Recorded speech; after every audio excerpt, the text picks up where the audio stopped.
Welcome to the Cookbook, where you'll learn about the real recipes behind building a business.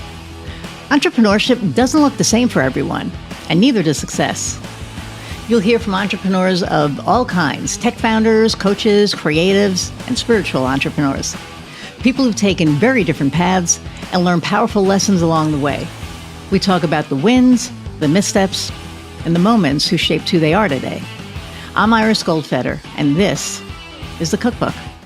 Hey everybody, and welcome to another episode of the Cookbook. I'm your host, Iris Goldfeder, and I am super excited today for my guest, Scott Spann. Scott and I have known each other for like 1,000 years at this point, and he was on season 1, which is crazy to think that it's 3 years already. And some has changed, some has not changed. But you know, we both had ADD, and like the first one, this one is sure to be a blast. I'm not going to read his bio. He'll tell you all about himself. Again, just click the subscribe button down there because we're trying to get our subscriptions up. So please do that. And if you can, leave a review. Yeah, there we go. Okay. So thank you all. And without further ado, here's Scott. Hey there. Hello. So I will spare the squirrel speech as well. My bio is out there. Everybody can read it with the information you're provided, but I will just kind of give the high level, so to speak. So yeah, Iris and I have known each other for a while now, and I cannot believe that it's been since season 1. So first, congrats, Iris, on keeping things going and keeping things interesting as well. You're welcome. On the professional side of things, so I am a leadership coach and an executive coach. Some will say a transformational coach. My main focus with my coaching clients is around raising awareness and perception so that my clients can change their behaviors to overcome what's holding them back and achieve their goals, whatever that may look like for them. And then additionally, too, I also do some consulting work, usually around change management and transformation.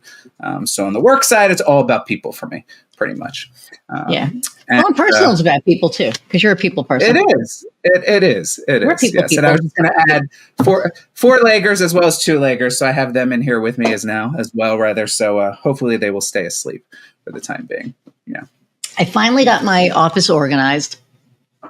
It's only been 5 years, but I finally got it organized so that Piper could come in. I'm like, okay, Skylar is good now, right? Skylar can come in, and like if Piper's outside doing her thing, I'll let Skylar in. She does her thing. I'm like, okay, here's the test. I'm going to let Piper in because Piper is like the little ninja. Like she'll, grab something and run. Like she'll look for something to grab and run out. So I was like, one. Yeah. So I was like, all right, I'm going to let her in. So I have everything organized. I opened the door, I let her in, and I had my sneakers in here. And she looked around and she's smelling everything. And she looked at me and she looked at the sneaker and I looked at her and I was like, don't do it because the gate will go back up. And she just looked at me and she was pretty much like, fuck it, it's worth it. She grabbed my sneaker and ran out. I was just like, come on. So now I have to still keep my gate closed. And I'm sad because I really want them to be able to, There's a punk in every bunch. I mean, we have 3.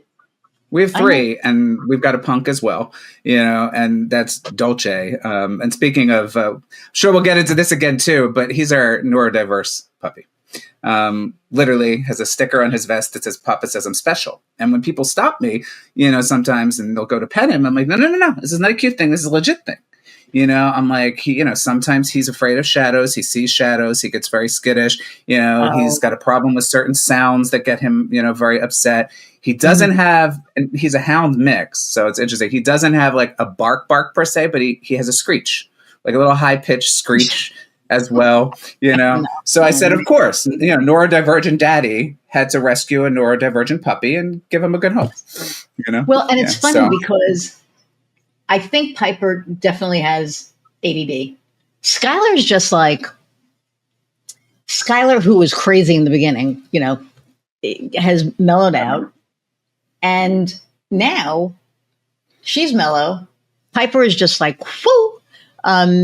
But she, like, before we go to bed, because my wife taught her that if you eat something bad, we're going to give you a treat so that we'll get it back from you. So now she, and she will literally walk in with something bad and look at, she'll put it down in front of you and like, okay, where's my treat?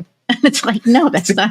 Because they learn how to manipulate their humans quite well. No. Yeah. So now at night, when I let them in, into the bedroom, I'll be like, okay, come on, everybody, let's go to bed. And I'll go to turn the lights out. And I see her looking around for like a piece of fuzz or something. And she'll just grab it and run. And we have to give her a treat. And I'm just like, you little shit. But we love them. They're our kids. So. Of course. It is what it is. Neurodivergent or otherwise, right?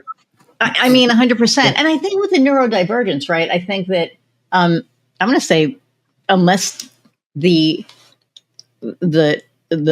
dog is trained really, really well, I think they all have it.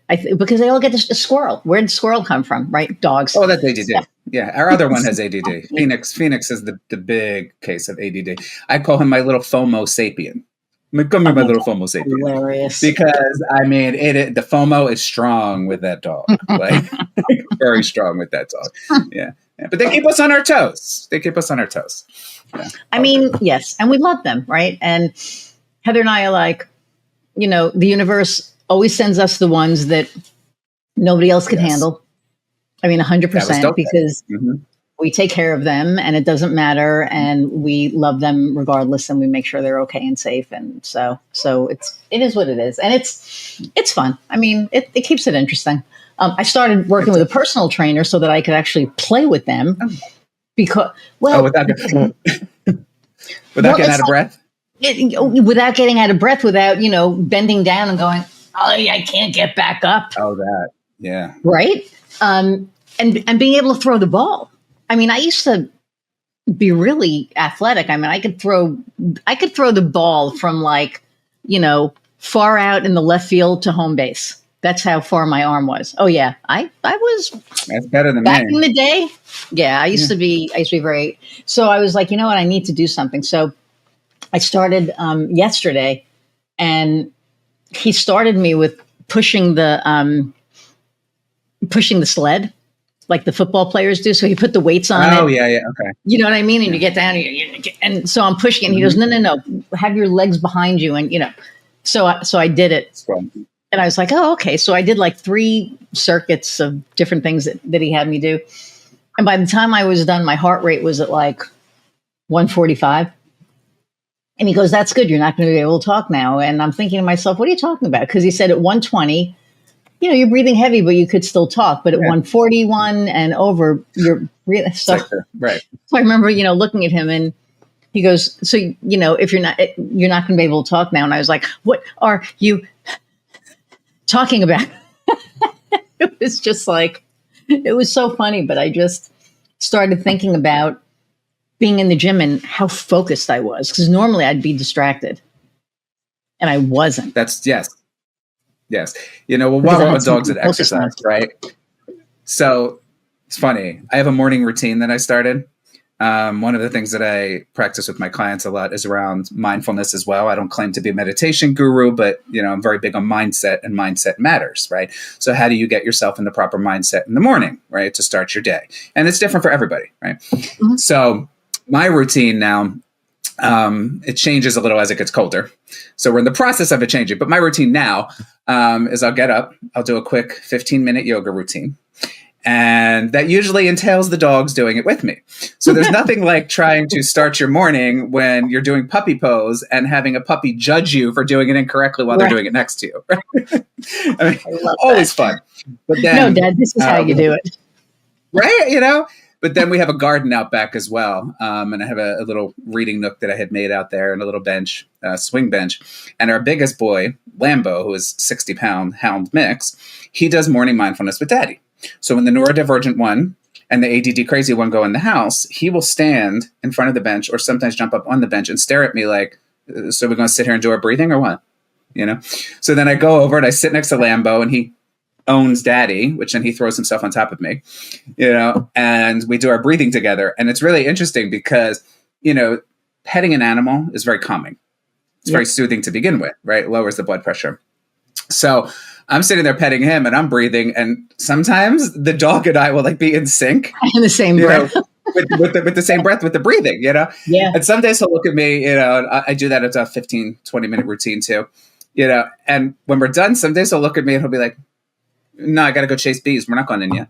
I'm like, now I got to work, right? I'm like, this is, but the other thing too is, when it gets cold, I have to do it inside, so then I get the sad eyes, right? It's then the sad eyes. Why are we not going to the bench? I don't understand why we're not Because going it's to the 40 bench. degrees outside and I don't have a fur coat and you do. Right. I mean, I know. Yep. But they're good for that too. Yeah. We have our, backyard, and my mindfulness in the summer, I do like a little morning thing that I say, and then I do some affirmations, and I make sure that my feet are on the grass, right? Because I love earthing and connecting. And for the winter, I have like this earthing mat that I got that keeps sliding. I heard about those. Yeah. Oh, they're great. And I have it on the bed. Oh my God. It's like the best thing ever. Earthing.com. You can be a sponsor if you want. I'll send you a thing. But they're great. I mean, they're like really great. So, but in the summer when it's warm, I get up in the morning and I let them out. I put the bird feeders out. And then I do my thing. And, for me, the mindfulness is just what it's turned into has been being in the present moment. Like when I spoke at the Women in Steel conference and they were like, you talked about mindfulness, what are some of the things you do? And it was like I didn't know there was going to be Q&A. I thought I was just talking and getting off. And all of a sudden they're like, anybody have any questions? And I was like, shit, because I wasn't prepared to and I was nervous. So you asked me stuff, right? And I was like, but the mindfulness came and my friend Julie actually was like, so what do you do? And I said, that's thinking about it, but in the shower, right? Like our five senses. And I was like, I can't think of them all, but it's like, touch and feel and, hearing and taste and smell. And when I'm in the shower, what my coach told me was, be mindful in the shower. So be mindful of feeling the water hitting you, how the water hits you. All that. Yep. Right. Having all of that, smell the soap, right? Or taste it if it hits your mouth. I mean, that's, usually the taste that I have is either mouthwash or literally the shampoo hitting, my mouth. Listen to the sound of the water or any other sounds that you hear and feel the, not just the water, but the loofah hitting your skin or whatever. And when you're touching something. So it was just really, really interesting. So it's that. And now when I drink my coffee, I'm very mindful of my coffee. It's like I pick up the cup and I'll hold it with both hands. And if it's iced coffee, I feel the cold. And if it's, hot coffee, I feel the warmth and the smell and then the taste and just, the whole thing. And I find that when we're present in the moment, that's when everything just kind of gels. And that took me years. And I will tell you, I totally agree. And I will tell you, it's extremely difficult, especially with a neurodivergent mind, to be in the 100%. Moment. Right. And, it's interesting too, because what I do for a living, right, involves me being in the present moment with my clients. Right. So I'm holding space for them in the present moment. Then I'm in that present moment with them, right? Tuning out all of my ADD distractions and squirrel noises and everything else, right? Yeah. So it's been interesting for me in that regard because doing this type of work has trained my mind to be able to focus more on the present moment, even personally for me, right? And, with the animals in particular, so I love taking them for hikes. I never liked woods. I was always a beach person. Then I got dogs, right? So, it's a very peaceful thing for me that I will do in the cold because it's one of these things when like you're in the woods and there's nothing but snow and it's that peaceful quiet. And then all of a sudden the dog just goes, it's fun. But generally speaking, when I'm in nature with them, totally in the present moment, and sometimes it's funny because their present moment is eating deer poop, or sniffing around, right? Well, my present moment is just hearing the birds. Or, hearing the trees whistle when the leaves blow through, or listening to the creek, right? And I've actually had coaching calls with clients where we're walking our dogs simultaneously, kind of thing as well, which has gotten very interesting. So, there's things that they have taught me and things that they have taught me to enjoy that have helped me in my own life, especially around presence and present moment, but also have helped me in my work too. So Really interesting, these routines that we fall into and how we end up falling into these routines as well. Yeah. Well, and that they're routines and that we can actually have routines. I mean, for me, it's like when I'm sitting with a client, what I realized, and this was about 2 years ago, no, it was probably, I think maybe about 2 years ago. I've been assessed as a strategic listener. So I listen and I hear. So I listen to hear, not to talk, right? And then the back of my brain is already working on whatever, like I already know what they need. Totally. Yeah. Which is like a trip. It's almost like Queen's Gambit stuff, right? It just blows me away. A couple moves, yeah. Right? It's like, and it's just so weird. So what I find now, knowing that I have ADHD, knowing that I am not on the medicine because I just don't like it. I don't like what it does to me. I'll be in a meeting and this happened to me, I think like 2 weeks ago. And I started laughing because I was listening to the client. And then I realized, like in my head, I was like, wow, you're listening to the client and you're not really getting distracted. And then I started laughing because I was actually distracting myself. And I was still hearing what the hell they were saying, though, which was like even crazier. With the inner monologue at the same time, right? It was, and so he looked at me and he was like, why are you laughing? I said, because I'm sitting here, and I told him the truth because I'm very transparent, And he was like, how do you even do that? I was like, I don't know. I have no idea. But the fact that I was sitting here distracting myself to not be distracted while I'm listening to you was just, like hilarious. And what's really interesting, especially now, especially with all of these distractions and crap that we have going on, it's like, how do we stay focused? How do we, I'll go into leadership, right? How do we lead? I'm still in a position where I'm not leading, I'm managing, and I need to get into the leading part. And I'm struggling because I'm just not there yet. It is what it is. We'll do a coaching session. What? We'll do a coaching session pro bono. I know, right? But it's like even just leading, it's like myself, because as leaders, we lead ourselves. We have to be able to lead ourselves, I think, in order to be able to lead a team, even though we have to do the managing part. But what I found really interesting, again, was, learning how to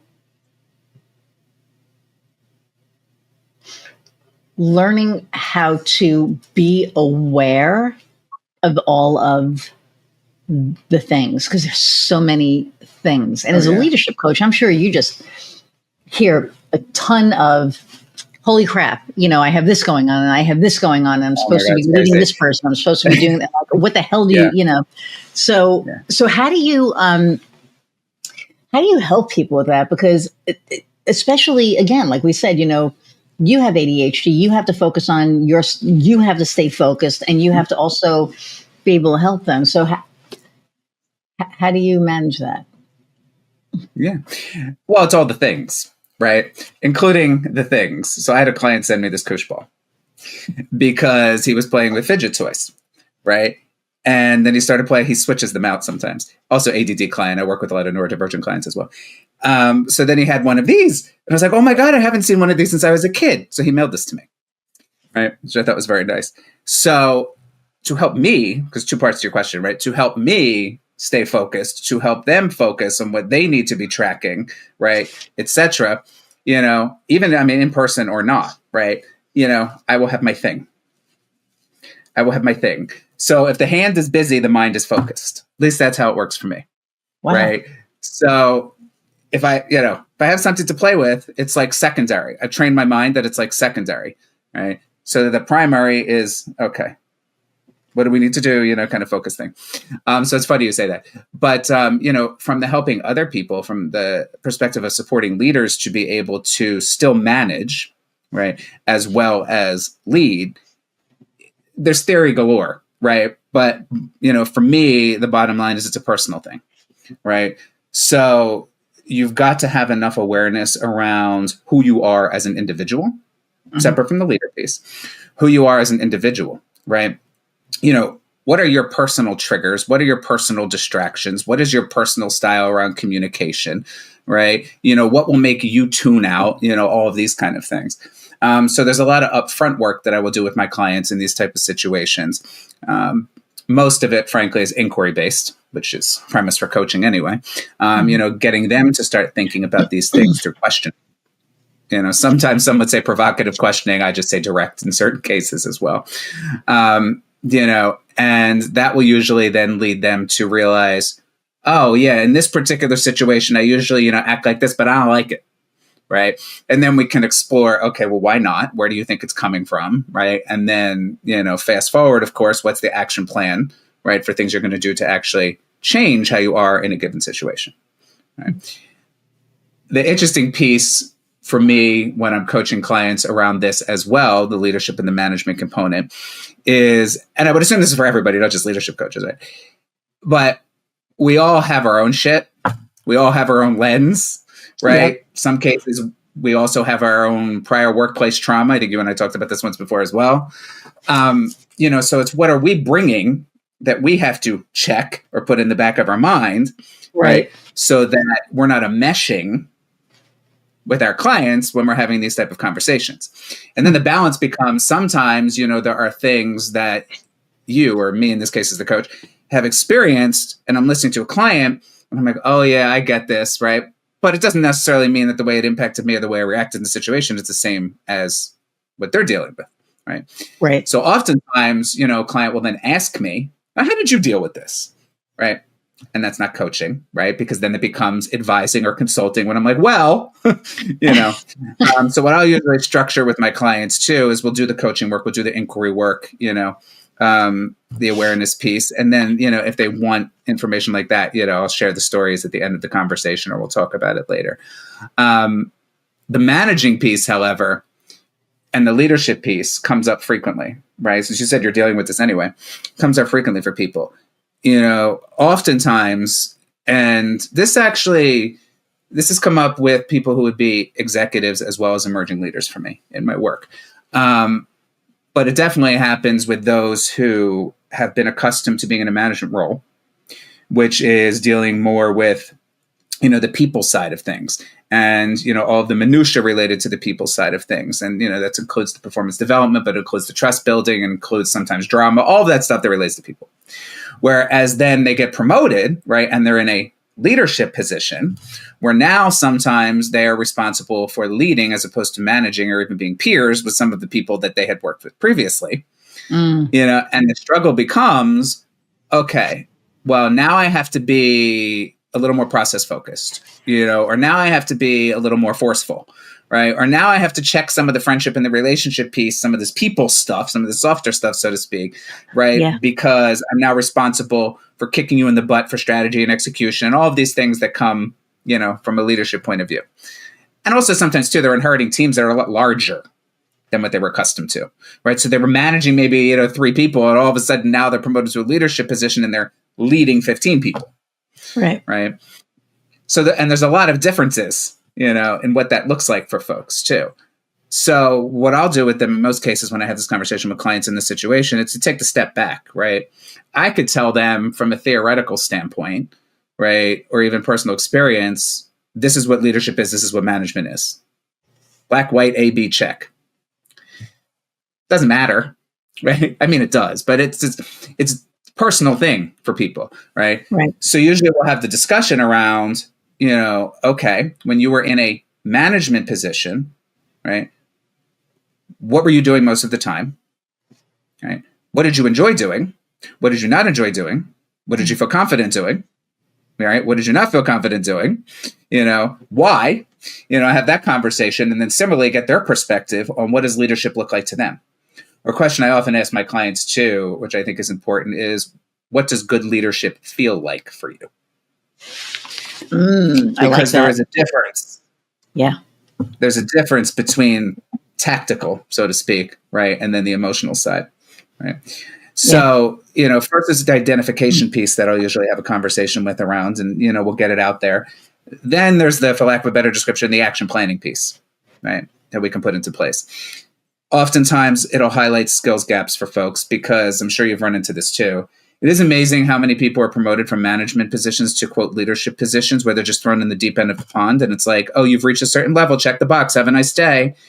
And no one bothers to tell them what leadership, what that actually looks like, yet alone in an organization, what that looks like in that organization, or even part of that organization, or what the expectations are. It's just, okay, good, check, have a nice day. Right? So then we have to define some of that. We have to get, at some of those skill gaps from their perspective, as well, and begin to develop in some of those areas.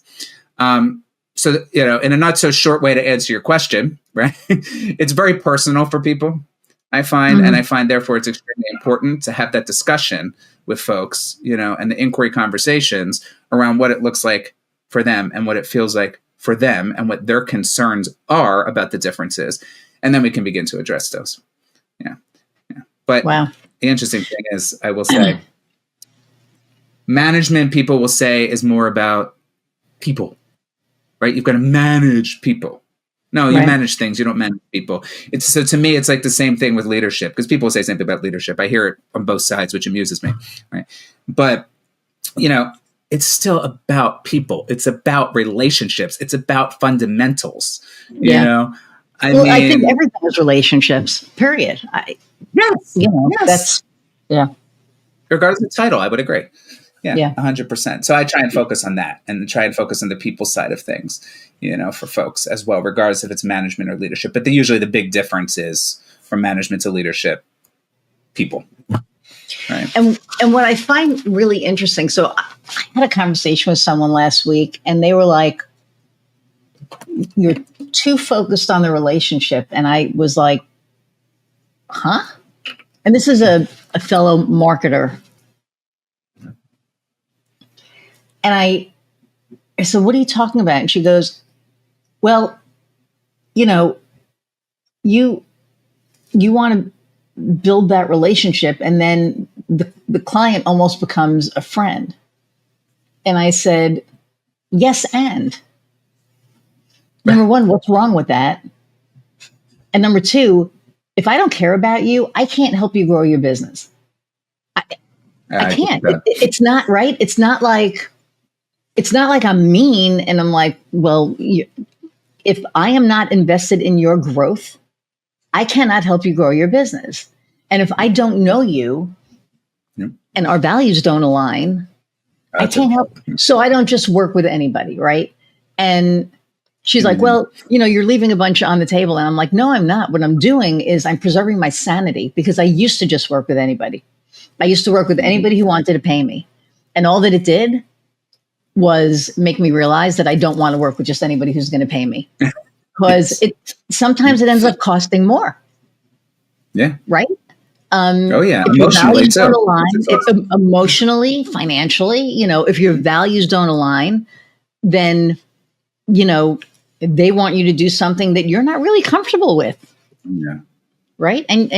So for me, and I said to her, and I said, so you don't have relationships with your client. She's like, it's 100% transactional. And I said, I could never work like that. I would not want to work with somebody like that. Yeah. Right. And I was just like, I was so blown away by it. And I said, so what do you mean transactional? So she's like, well, we enter into the contract and they're going to pay me this much. And these are the results that they're going to get. And I don't need to know that their dog's name is Buffy or, whatever. All I need to know is that I'm getting results for them. And I was like, wow, and that works for some people. Maybe that's capitalism. I don't know. But for me personally, I cannot work like that. I need to know who you are, who your husband is, your wife, when's your freaking birthday. So I could say, you know what I mean? Like all of these things. Yes. Because for me, that's the connection. It's more about connecting than anything else. I would agree with that. And especially this person, I was so blown away because I never knew they were like that. And I was just like, huh, that's interesting. You did just remind me, I have to send one of my clients a housewarming gift. I had a Post-it note about that. Just reminded me, right? But because I know that and I know the situation, I know why they're moving. because it is about That's connection. what I mean. So you could do something personal like that. And I think that's and genuinely too. And genuinely because I get to know them, and I appreciate, and I learn with my clients. I'm very big on that too, right? Mm-hmm. And even coaches I know, right? Because in coaching in particular, I mean, kind of like, as you can say the same thing about therapy too, but like in these type of situations, right? Connection is the livelihood. If you can't connect with the person, genuinely connect, authentically connect with the person, right? Then it's fluff. You're not going to be able to support them. You're not going to be able to support them. You're not going to be able to help them. Exactly. Right. And it also enables me, authenticity and connection, at least for what I do too, also enables me to call people on their shit. Right. Oh, 100%. They know that about me when my clients work with me. I won't do it in the beginning, and right? It's the relationship when you get there. If they're making a misstep, you can say to them, don't do that. So my one client, Jeremy, have you consider? Right. So he's hilarious. He calls me his like marketing master. He goes, I never know what to call you, because he used to call me his marketing gal, and I was like, don't do that. Don't. Well, he didn't mean anything by it. He just, because he just sings my praises to everyone that he sees, and so now he's like, I don't know, are you my marketing? I'm like, we're your agency of record, and I'm your master marketer. How's that? He goes, ooh, yeah, okay. So whatever works. Better than marketing gal, right? So, but anyway, he doesn't do anything unless he asks me. And then if he does do something and he doesn't tell me about it, and then he's like, yeah, so I did this thing and it didn't work out. And I'm like, why didn't you? He's like, I don't know. I mean, I thought that it would be okay. And I was like, why do you have me? If I didn't have a relationship, I could never say that to him. He'd be like, who the fuck are you? Why do you think that you can say that? Right. But because we have a relationship, it's like, I'm like, dude, like, what are you thinking? And he's like, oh my God, you're right. Michelle, same thing, right? We've been together since, her beginning, and she's on to, oh my God, she's just like, I know. I saw recently. Yeah.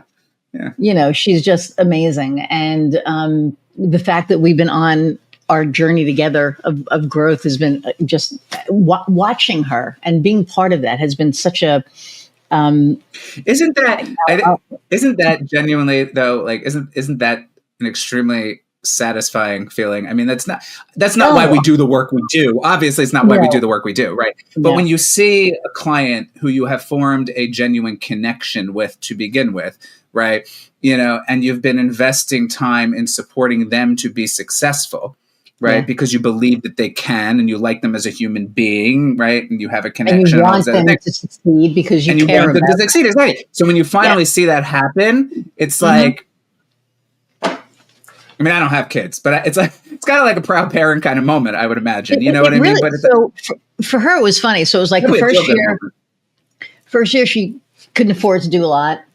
Second year, she was able to afford a whole bunch.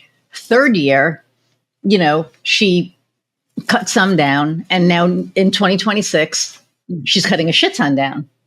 And, and again, I had a conversation with somebody and they were like, oh my God, and I'm like, no, this is amazing. She can take 3-4 weeks vacation, a month, or 3 months vacation a year if she wants, because she's always somewhere. I know she can do that, right? Yeah. But to watch where she was and where she is just like, I feel so honored. Not just because proud to me is like good girl, but I'm really honored and excited. I'm honored to be part of it, and I'm excited for her that she gets to do the thing, and the fact that I was able to be part of that through the entire thread of it, to me is that's one of the that shows me the value of what I do, right? Being able to see that, and her and Jeremy and a couple others, a new client that I just took on. I love them to death. They're a handy person business, but they take like when the home inspector inspects the home and there's like a list of things that have to get fixed, they fix them, and all the realtors trust them to do it. All right. It's a shame you're not in my area because I literally, on an ADD aside, but I literally just had to deal with that with selling my mother's place because we had to move her into memory care, unfortunately. And, I'm sorry. now only child. Yes, So we I didn't have to deal catch with up all of before this. this. So yeah. Yeah, real time. It's fine. Talk about genuine. It's real time. So, there's a couple minor things that the buyers want done to the place, and it is so difficult to get someone in to just do minor things at That's closing. what I'm saying. And the home Yes. inspectors are paid by the word. I swear home inspectors pay by the word. Because of course they represent buyers. So they got to, and it's like, okay, then, I could do some of this stuff that you put into a pair. But anyway, yes. So that type of work, It's a huge separate thing. from the fact it's a client of yours and you vibe with the client, but that type of work, I could have used that type of work personally this past week. I mean, but the point is, it's like, and I answered her call when I was on vacation, which was hilarious. So this has been going on. So by the time this airs, it's going to be January, so right now we're recording this and it's the end of October. It's like almost Halloween, 2 days from Halloween. I know. And our first conversation was August 7th. And 10 weeks later, they have their website, they have their Google business profile, they have like all of their things, and they're out there. And they're a preferred vendor for one of the larger, realtors. And to watch them, and not even just to watch them, but to watch her, have her call me and be like, "Ooh, I figured this out on Google," or "Ooh, I figured I had to do this on my own, and I did this on my own." And she's like so excited. And I'm like, "Oh my God, I'm so excited for you." And she's like, "You're not proud of me?" I'm like, "Proud to me is like I'm your mother." And I'm like, "Oh, good girl, you did a good job." No, I'm excited for you because you're gaining knowledge, And she's like, and I'm like, "I'm grateful for you guys. I think it's amazing." And she's like, "We're like so grateful for you. Like we could not have gotten this far without you." And it's like when you hear that, to me that's like oh, okay, then I'm doing something right. And what it is too is I don't know how you track this or if you track this, but I forget where I had heard this. But I track what I call my daily glimmers, right? Because some days, I remember, some days are harder than others to look for the positive, right? Or find a positive, right? So, sometimes my daily glimmers, are, having a conversation with a client where they're like, "I never would have done A if it wasn't for you." Or I tried out B because I felt more confident because of our work together, or I was successful in whatever it is that we've been working on. Right. Yeah. That whole making a difference piece, right? To me, sometimes those are my daily glimmers. And I will screenshot the calendar appointment from that particular client and save it into my glimmers folder for that day in those situations, right? So I totally get it. Yeah, you sit back and it's not about proud. It's about, yes, I made a difference. I like you as a human and I made a difference, Right. So right. I'm happy. You're happy. Go forth and conquer. Yeah. You should. So in the morning, what I've started to do, and I started this about a year ago, and it makes all the difference. I do my morning thing and I do my affirmations. And one of my affirmations is, "I believe that something wonderful is going to happen to me today." And I say it 3 times. I do all my affirmations 3 times. I don't know, it's like a thing with threes with me. I don't know what it is, but I say that 3 times. And what I find is that rather than waiting for the other shoe to drop, right? Like, you start the day and you're like, "Oh my God, what the hell's going to happen today?" Right? I don't do that anymore. I look for that wonderful thing. And then when something good happens, it's like, "Ooh, was that it?" And then something else happens and like, "Ooh, was that it?" Right? So you almost reset your mind rather than, because we're always set to negative. When we reprogram that, oh my God, Scott, I'm telling you, do it. Yeah. Just, when you're sitting out there doing your mindfulness. Yeah. I have a couple of my own too, from an affirmations perspective, and I try and keep them simple, but 2 of them that I say every day, and I don't necessarily say them 3 times, but 2 of them that I say every day is give yourself grace. And I've had clients remind me of that, which is so funny sometimes. I'm like, "Oh yeah, like we talked about this. Why am I not myself, Like give yourself grace." And the other one is, I'm a Star Trek fan, so this is a Jean-Luc Picard quote, but one impossible thing at a time. Ooh, yes. I love that. And anchors me. It anchors Star me. Wars is so And I better, have but a I thing, get it. So yeah. Yeah. I have a thing with clients too, with this whole mindset matters piece, and this whole flip the script piece that I do work around. And, one of the things that often comes up is what I call the negativity tornado.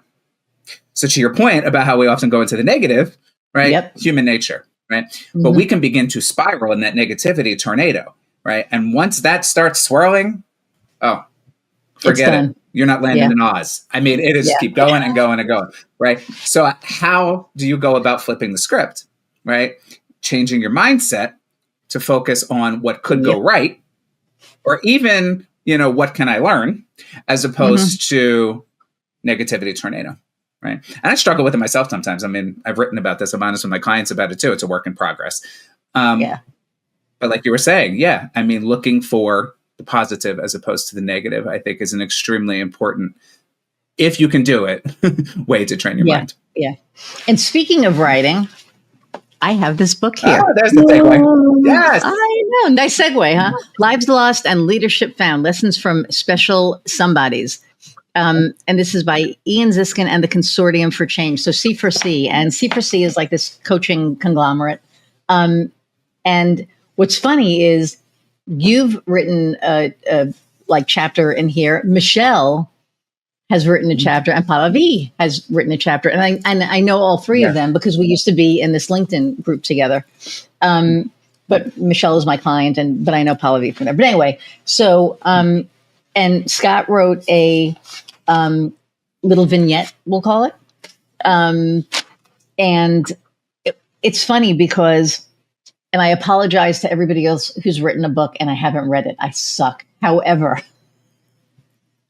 it's hard. I get like so many these are essays, not a whole book. Yeah, they're essays, right? They're like little. They're 2-3 pages, and it's 3 people that I know in one book. How can I not? Right? What? Well, like 3 people. 3 people in one book. Who all know and like and respect one another too. Yeah. Yes, 100%. Right. So this is like like a little group that I know. But what I found interesting with yours, so Scott's chapter is like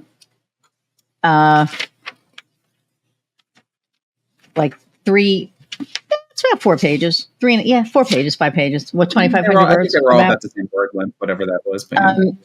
So it's about Pop, his grandfather. He lived and died on his own terms. And when I first read that title, right, and there we go. He's not the norm. There he is. In case anyone's wondering why I'm wearing this T-shirt, there we go. That's what. Yes, that's why. But what I loved about this, and I didn't read the whole thing. I skimmed. I read a little bit, and then I skimmed more because I ran out of time. And I've had this thing so. You introduced me to Jay, who we haven't spoken yet, but it was funny because they were like, you put in our chat, hey Jay, you can buy the book here, and I was like, oh, duh. So I ordered the book, and so and of course my wife is like, there's another fucking book that just came from the mail. Her wife says the same thing, from what I understand, as well. And I was like, don't blame me. Yeah. I was just like, oh my God. So anyway, so I started reading it. And what I love about this is how, if you didn't have the relationship that you had with him, how your life would have been different. Because I think that there's always that one person, that one influence in our life that helps us stay on that trajectory or get on that trajectory. So I think that's really cool. And then the relying on yourself, I guess John Godfrey Sachs wrote, but there's a lot of really good gems in here, right? Yeah. So that was in battle or business, whether the game in law or in love, it is ever the same in the struggle for power or the scramble for, is that self or pelf? It's pelf. I had to look it up too. All these years I thought it was self, and then I was like reading the book and I was like, oh, it's pelf.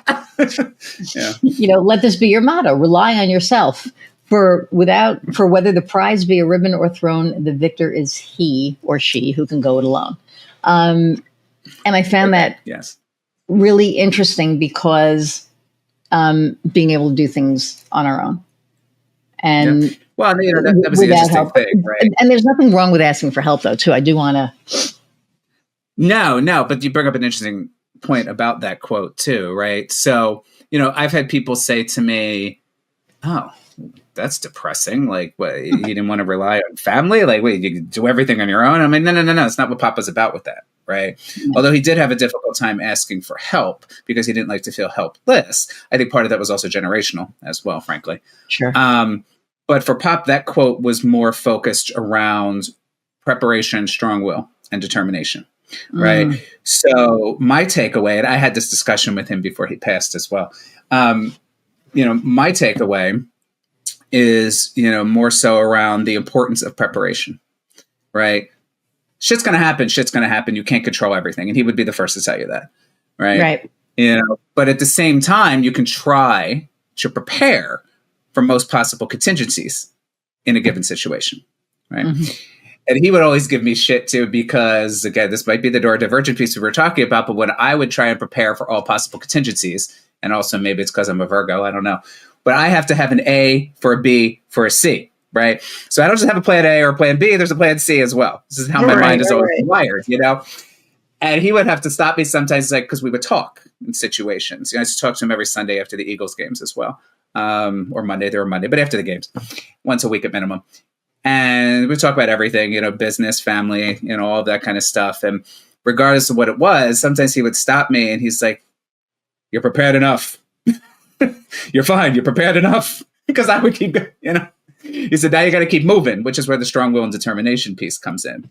Right. So that quote, from his perspective as well, was not about, never rely on anyone, do everything on your own, don't ask for help kind of thing. It was more so focused on, before you just jump into something, and especially when he was talking to his little ADD grandchild, right? Before you just jump into something, literally, when I was a kid, take the step back, give it thought, careful thought, right? Preparation, and then go, execute, go, and then you'll deal with whatever happens after. Yeah. So I think it was an important life lesson for me in that quote. And, from the leadership perspective too, it's something that I take forward in my work with my clients, right? I mean, what is my role as a coach in a lot of cases, right? It's to help clients to prepare, right? And to help keep them on track for whatever that looks like for them. Yeah. So not meant to be depressing from where he was coming from. Yeah. And there's just so much good stuff in here. Preparation, being very deliberate and measured. And that's the other thing, right? Like not doing anything without having all the information. And that is something that took me, holy shit balls, years, because I used to just be like, okay, and go do it. And then it would be like, oh shit, I didn't think of that. Right. Like what happened, like you jump into something and you come out and you're like full of mud and you're like, oh man, I didn't see that mud pile.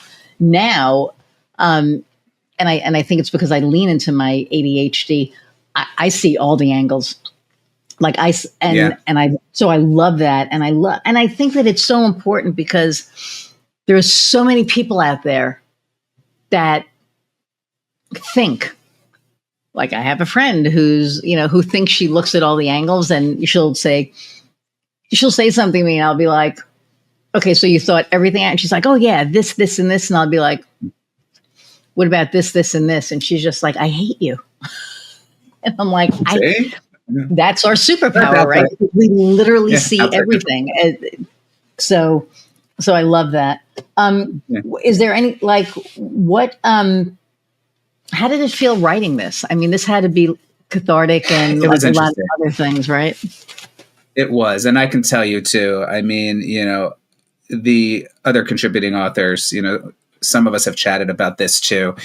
And there's a section in the book that Ian specifically devoted to your question as well, which is, I think, towards the back, but, short synopsis of what came up for us. How did it actually feel when we were actually thinking about, our loved ones who have passed and, what we have learned from them and whatnot. And And I think, well, first and foremost, I will share that, the book in general, collection of essays, right? However, right, it is not a book about grief. It's a book about growth. Yes. Right. And that and you goes see to it in your all the question. chapters. Yeah. Oh yeah, totally. And that goes to your question, right? Because it's, what, not only how did we feel, but what can we learn about how we felt, right? And that's where the real growth comes in. So, and for me, there was some family shit that came up. I'm telling you, I'm sitting here and I'm writing this. And of course, we had naturally publication, it was edited down. But my initial one that I had even submitted to the editor, initially I had to cut down because when I started thinking about things, I'm like, ADD included, and it was family shit's coming out. Yeah. Right. Yeah. And I'm like, well, isn't this interesting? So, I'll spare all the family stuff. We all have it. Unfortunately, nothing super interesting. But at the same time, surfaced a lot of unfinished business for me.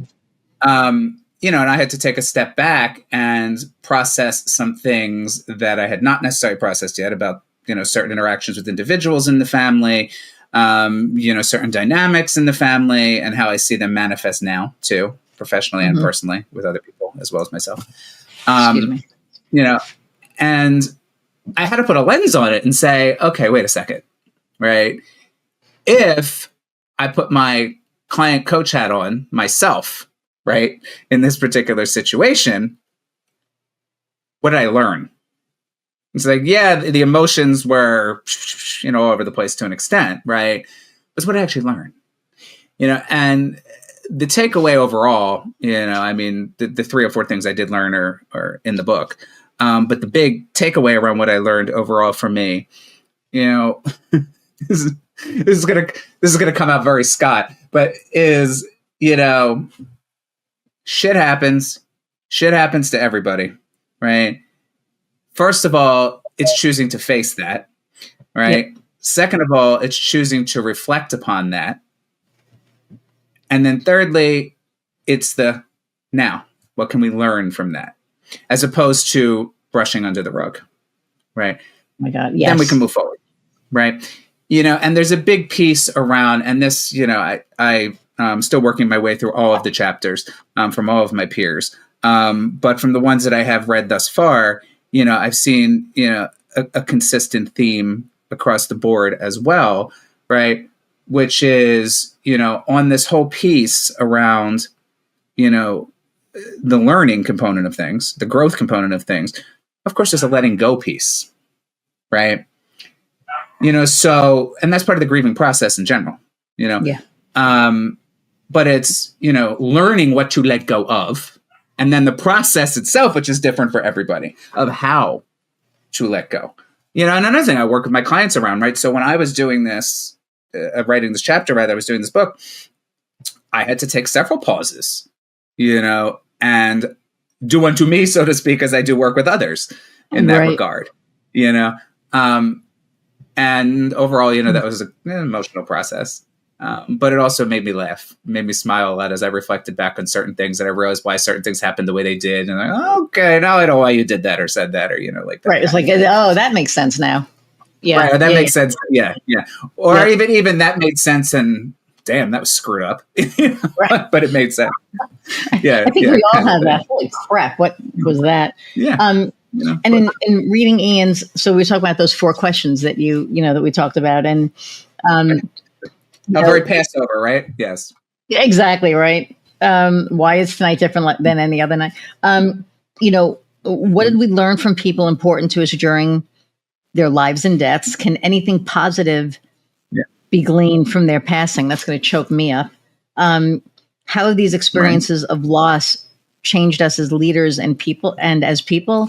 And then what can we do with what we've learned? And I think that is the key. That's the one, what can we do with what we've learned? Because, all of this, and this isn't just business, this is life, right? I mean, I look at this and I'm just yes, but these 4 questions are just so I almost want to say poignant, but the what can Fair. we do? And I think, there are, yeah,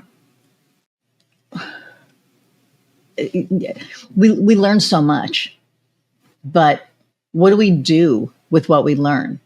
I think that's huge. I don't think I've ever heard anybody. or do we even choose to do anything with it? Thank you. Right? Like, is there anything that, okay, I learned this.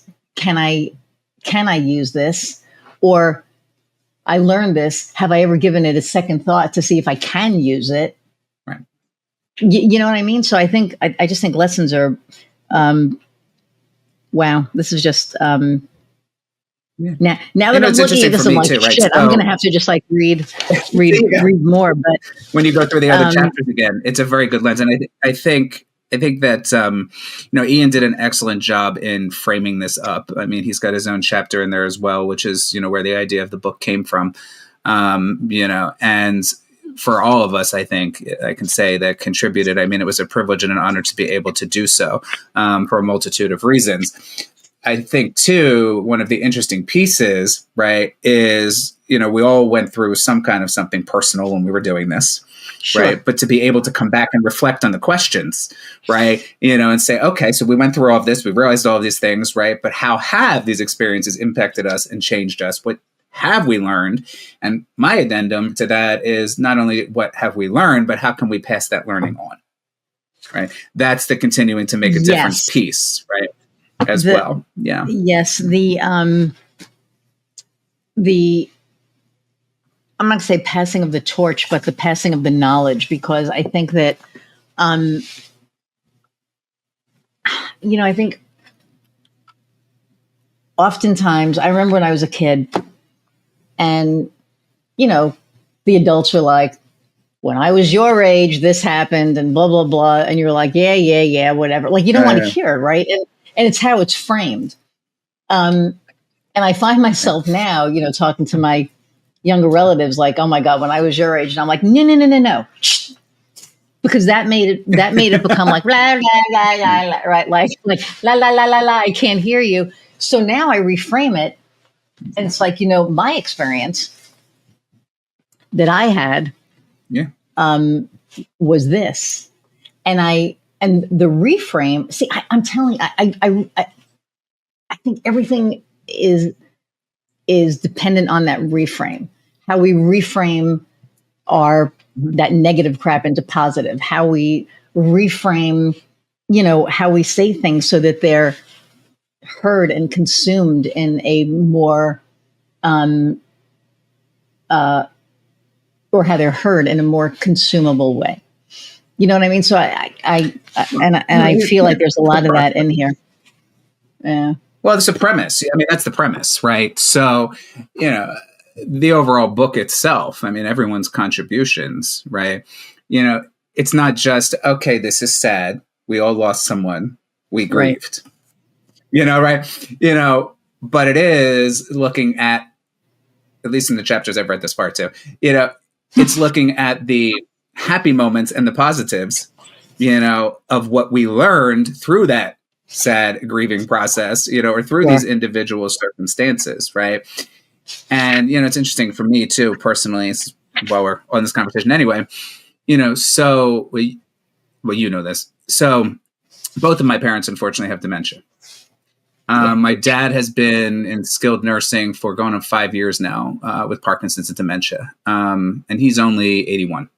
Mom is in her mid-70s, recently diagnosed. We just had to move her into memory care this month, still dealing with all of that, right? But at the same time, instead of looking at these situations and going, oh my God, woe is me. Here we go again, double whammy, which I hear from a lot of people. I mean, right. It's like, I take that step back, kind of having the similar lens to when I wrote this chapter about Pop. I take the step back and I'm like, okay, so what do we need to do? Right? That's this preparation piece. And so what do we need to do? But at the same time, what can we learn from this process, right? Both how I am being in this situation, having to deal with both of my parents and taking care of them and managing them, right?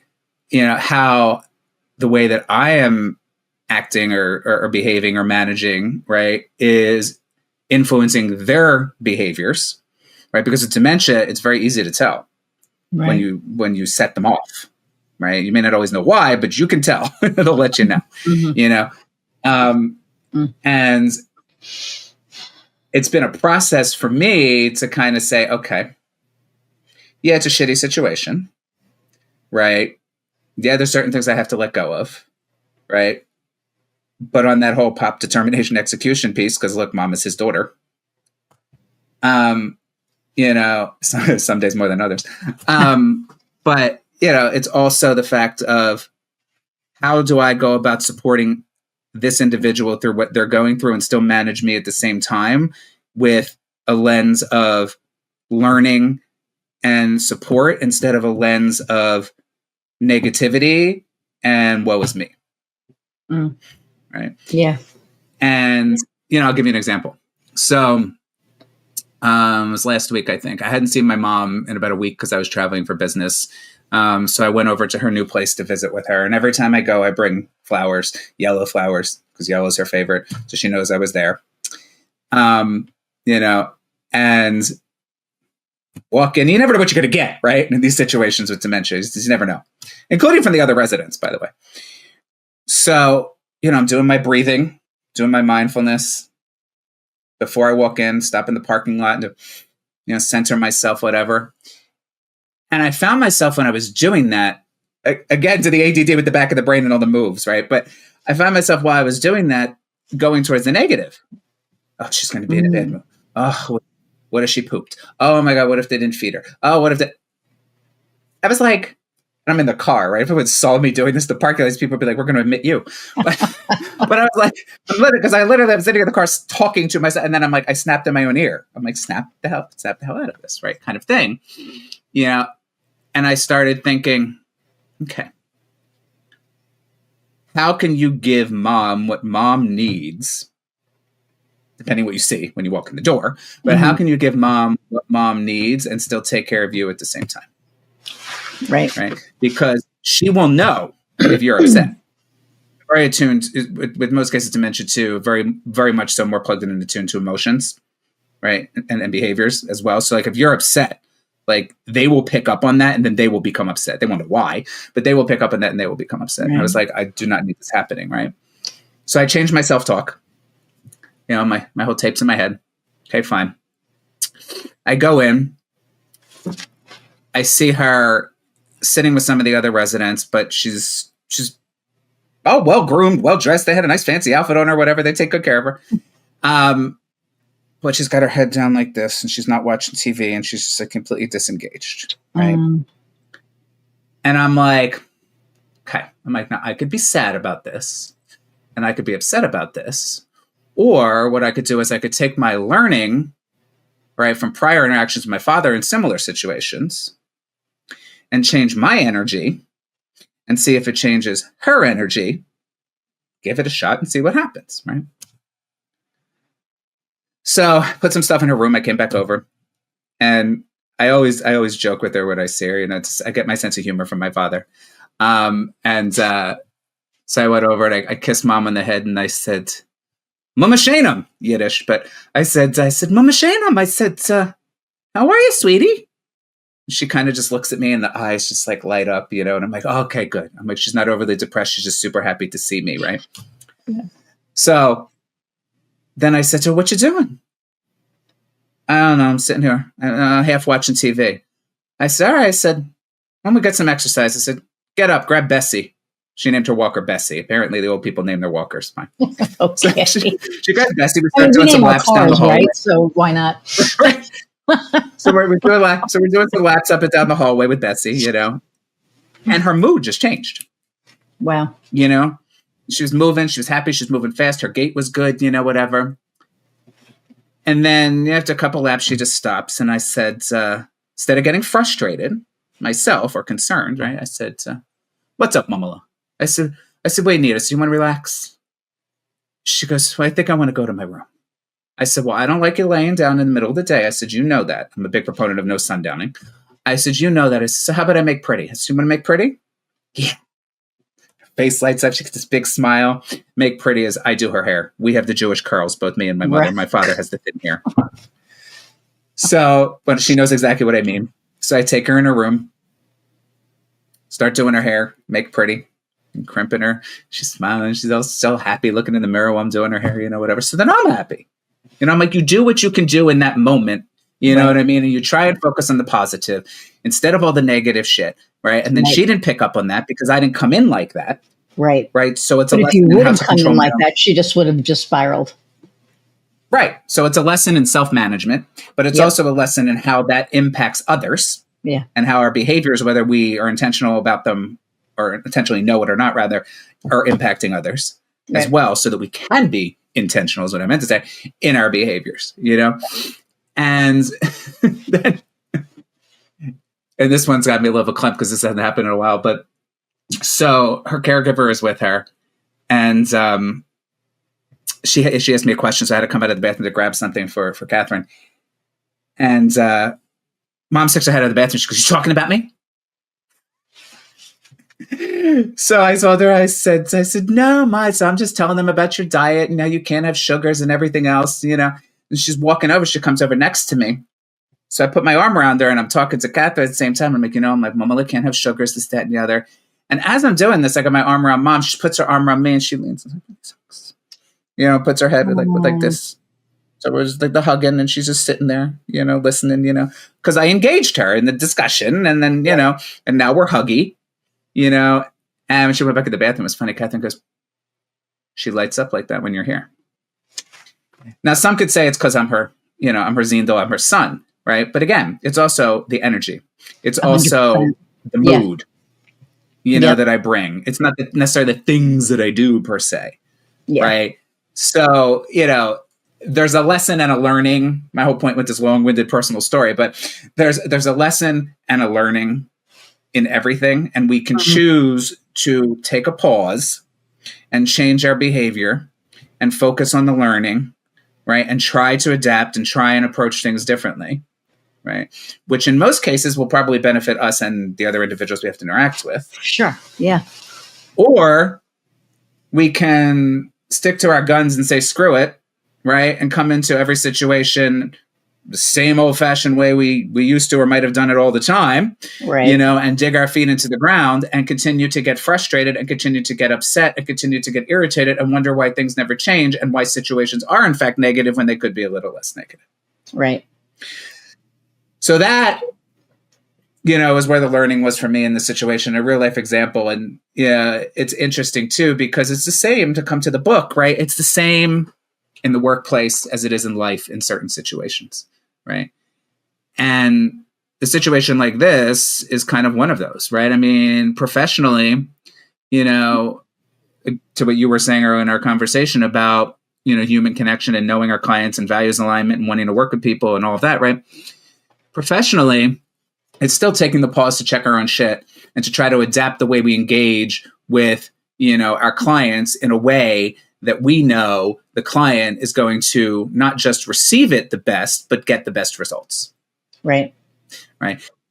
And, a lot of my colleagues who contributed to this book, came at it from, strictly the leadership professional lens, right? From the learning's point of view. And absolutely nothing wrong with that.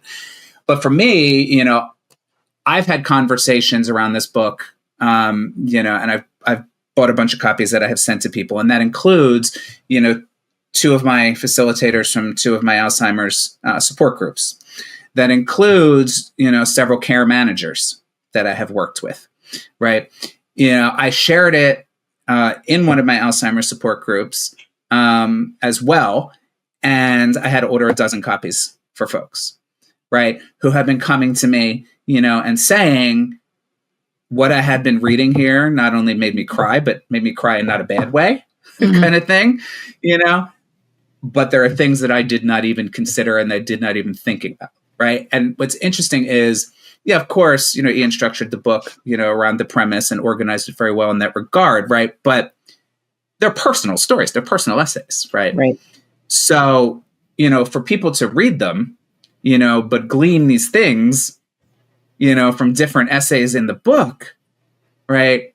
It's just, to me, the lessons from our special somebodies do not just resonate in the leadership world. They do not just resonate, with organizations, right? They're resonating with individuals. They're resonating with caregivers, meaning, spouse caregivers, not necessarily just professional caregivers, right? And that's one of the things that, until I saw the whole entire thing put together and, started reading it myself and having these conversations, that's one of the things that I didn't even consider would happen. I'm like, oh, okay, it's about leadership, so to speak, right? So that's great, right? But, now you have these other audiences for similar reasons of the story I told about my mother that are taking things away from, the book as well and from the various essays. So, yes, although very personal, and I'm sure for everyone that contributed, of course, very personal, a lot of learning, a major catharsis as well. Sure. But it was a good journey. Let's put it that way. And one that I'm hearing is a benefit in ways that I did not even think about. So it was an honor to contribute. And I'm glad that, I got to write about Big Papi, in that regard. And I hope that, people will, take away from the book, various things that they can apply, not just professionally in regards to grief and growth, but personally as well. Yeah. That's awesome. So the book is called Lives Lost and Leadership Found, Lessons from Special Somebodies, and Ian Ziskin and the Consortium for Change. You can get it on Amazon. I did. And there's a lot of really good stuff in here. Just a lot of really good stuff. So we are 111. So look at that, three ones. What? What? You'll let it. It's us. Well, actually, we don't. We just, let it go. So, especially there's when there's, these run an hour 15. Everybody knows it, and they hang out, which blows me away sometimes. But thank you for taking time out of your day, for, of course, talking to me and the audience. And I didn't get to ask a lot of questions, but I didn't feel that was necessary. But, the last question I always ask, right? Well, first off, long-winded story. Where can people find you? So people can find me on a couple different places. People can find me on my website, which is tolerosolutions.com. Yes. Depending on the day. Also, of course, you can find me on LinkedIn. My name, or also Tolero Solutions, is on LinkedIn as well, and all of the other socials. And then, yes, the book, as you said, thank you, is on Rutledge's website directly, and also on Amazon as well. And if anybody is interested in bringing any of the authors, myself, or any of the other authors in to have discussions around the learnings, whether it be into your organization professionally to discuss the book on certain levels, or if you have personal support groups like I was sharing, and you think it would be beneficial, please feel free to reach out. And, I'm happy to have those discussions as well. I'm in the process of taking all of this and putting it into a keynote and a workshop too. So there are lots of lessons that I think will be beneficial to share in other forums with other individuals. Yeah, absolutely. One day we'll get our shit together and get our keynote, but that's like a conversation. I feel like we have to end on Pop's quote, though. I mean, I don't drink while I'm working. It's just Powerade at this point. Not to make a plug, but as Pop would say, "Suck up, you're behind." Yes, right. And we are behind. Right. We are Which behind. Again, by the way, folks, is not about alcoholism either. It became a family toast. However, it was more about the determination and the keep going and the will piece of things. Yes. So yes, suck up, you're behind. All right. Hang on one second. I'm going to say goodbye. Oh, wait, before I go, what lights your fire? Oh, well, these days, peace. Seriously. But joking aside, it's not so much of a joke. It's connection, which is why I love this conversation, right? It's connection, it's authenticity, it's, that whole human factor that we talked about. In addition, since we were talking about Pop to a Philadelphia Eagles win, of course, that lights my fire too. Well, there you go. Okay. And my Jets that's like another story. My Jets are so bad that I'm rooting for the Bills right now. That's like another story. So that's a whole nother conversation. Yeah. I know. It's always been Jets and Steelers and the Bills my whole life. Well, I married a Steelers fan, so the Steelers I can handle. Hello, Yeah. so did I. The Bills, though, yeah. I've always literally in your case. Yeah. I mean, literally, yes. So, all right, hang on. I'm going to say goodbye, and I'll be right back. Everybody, thank you so much for hanging out an hour plus. I hope that you gleaned some nuggets from today. The book again, Lives Lost and Leadership Found, Lessons from Special Somebodies by Ian Ziskin and the Consortium for Change on Routledge and on Amazon. Go buy it. It's good.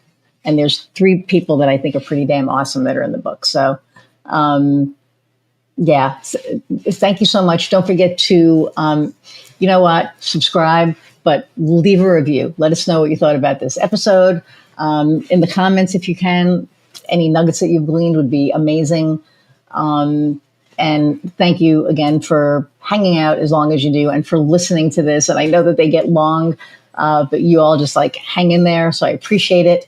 And I continue to get to do what I love. So thank you all. And until next time, go out and find what lights your fire. See ya.